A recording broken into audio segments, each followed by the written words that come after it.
Pendeta Teguh Eka diberikan kesehatan jasmani dan rohani.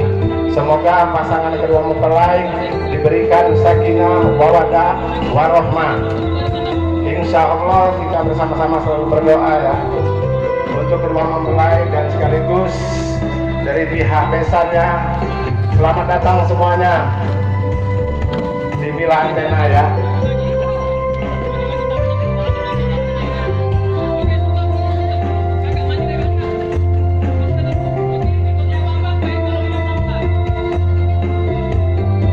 Teguh, happy Teguh, selamat menempuh hidup baru, tersenyum Teguh.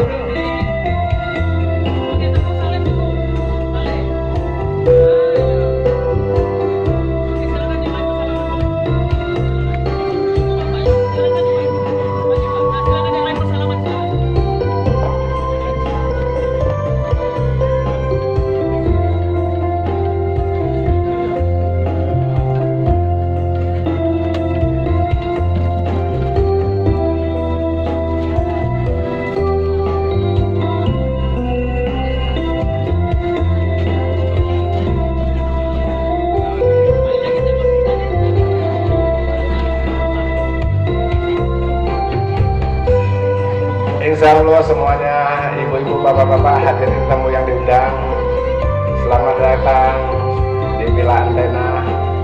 Dan juga terima kasih dari Ketua RT setempat, baik panitia setempatnya ya, yang telah membantu keluarga besar Bapak Edi Sofian dan Ibu Farida.